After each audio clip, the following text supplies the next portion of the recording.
Hello everybody, welcome back to the channel. My name's Gary. It's a little bit late, but we're going to have a quick review of where England's last two European qualification games leave them within the group for Euro 2024. A really good international break for England. Kane obviously becomes the all-time England goal scorer, and deservedly so. What a player. Could he go on to 100 goals? I don't know, but it's a fantastic record to break. A brilliant bogey win in Italy, against Italy, our first victory there for 60 years, and a ridiculously comfortable, really, win against Ukraine back home at Wembley. And also, just this week, I think one of the greatest England shirts ever has just been launched.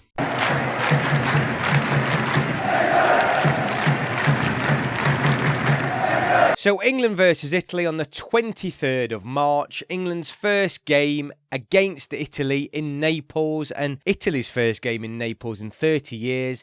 England, as we all knew, going into the match, had a shocking record against the Italians, particularly as a competitive match. So we all went there with victory as being a very optimistic expectation, should we say. England came away with an historic victory, a fantastic victory, 2-1.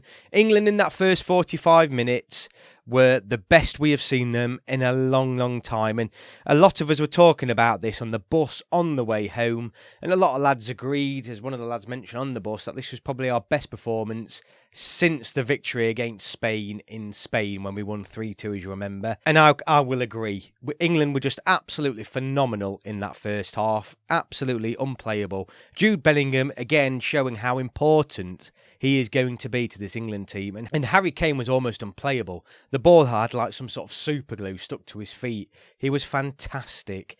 And to a man, England were brilliant. Even Calvin Phillips, who played that match, played an absolute blinder. And it was just the perfect half of football for England. That penalty on the stroke of half-time to take it to 2-0 going into the second half. And we was all in the ground thinking, what on earth's going off here? We were witnessing something special. Obviously, Italy then came out in the second half, much improved. And even though a lot of people have said England did get worse and they let Italy come onto them, we never really let them, really get back into the game. They did grab, obviously, a goal, and it did let them back in. And we was a bit like, oh no, are we going to blow it? Are we going to blow it? But England held strong, and England of old would not have done that. And it just encapsulated a perfect performance. The dominance in the first half, and then the ability to hold on in the second, despite some absolutely shambolic refereeing, ridiculous. I don't know what the referee was on. He was booking players for not even being near the ball. Shaw got sent off, and I think both bookings are ridiculous, really. But he was booking England players for time wasted in the first 5 minutes, which seemed to be bizarre. But it was just, the ref did everything he possibly could, like refs sometimes often do against England, it seems. England held out, and it was a incredibly famous 2-1 victory.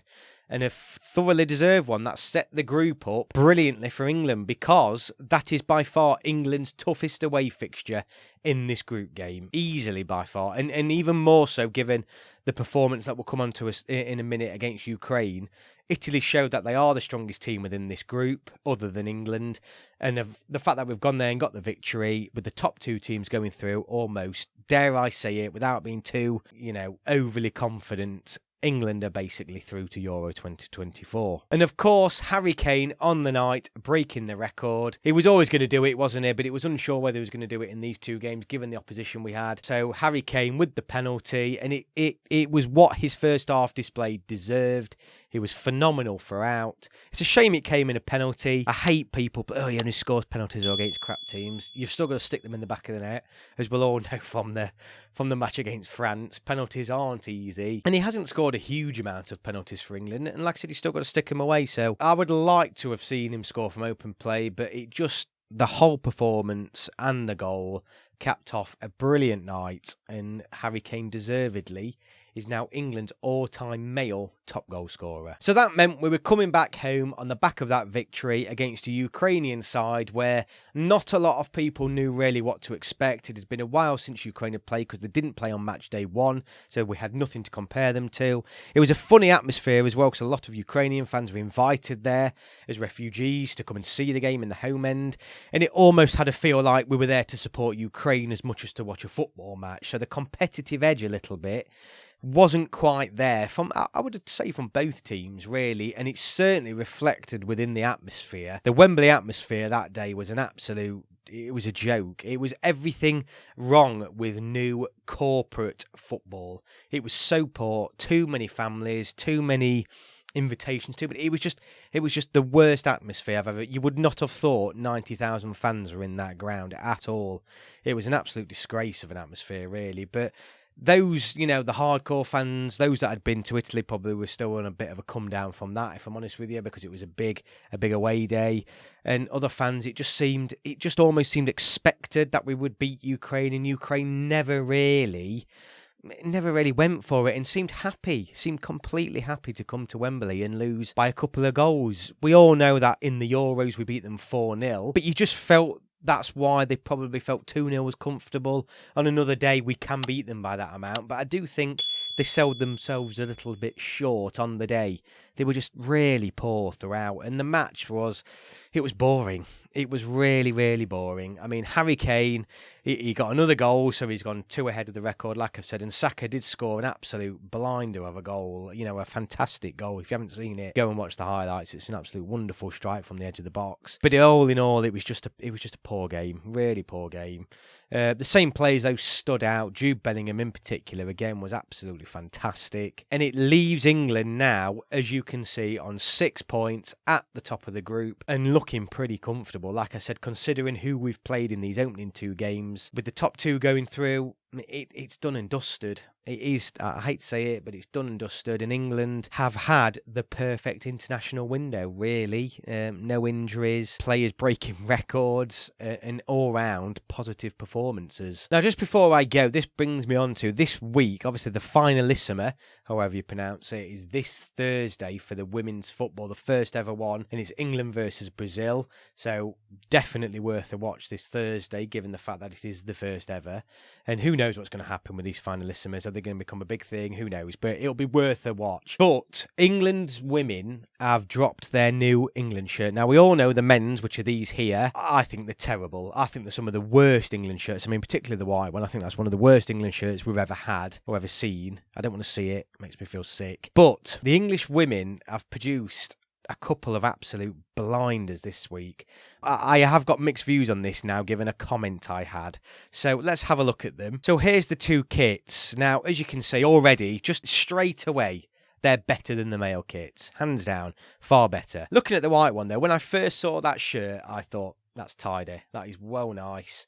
It was simple, but well presented, nice edges. I just thought it's a nice looking shirt. However, and this is a big criticism I have of Nike, and this is why I want us to get rid of them as soon as possible, because they just seem to, I think they've just sacked all their designers, because all the World Cup shirts that every international team had for Nike at the World Cup essentially had the same shirt, just different colours. It was just so bone idle designing from them. And you look at this England shirt here, the white one, and you think, okay, there's not a huge amount of design on it, obviously, but you think they've tried to do something different. But then if you have a look at this old Man United shirt, and you realise actually they're just regurgitating old shirts again. Now, nothing against Man United. As we know, club football does not play a part on this channel. I try to avoid it at all costs. But it's a carbon copy, isn't it? It's as simple as that. It's a carbon copy, and it's sort of ruined it a little bit for me, because I can't see past the Man United shirt now, given the fact that came first. But park that. Let's park that white shirt, because I think this next one, the away kit, here it is. I mean,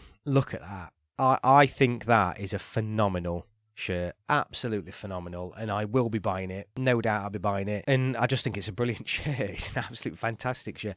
I know some people are funny about England wearing blue, and blue being a part of the England national team, but blue's long been a part of England. The lions are blue, for goodness sake, on the crest. So, but this, blue, it doesn't bother me. Blue does not bother me, as you can tell from behind me. But I think that shirt is It's lovely. It's such a nice shirt. We're stuck with these male ones for, I'm afraid, for a while. People are saying they don't mind the red one, but not me. I think they're both terrible.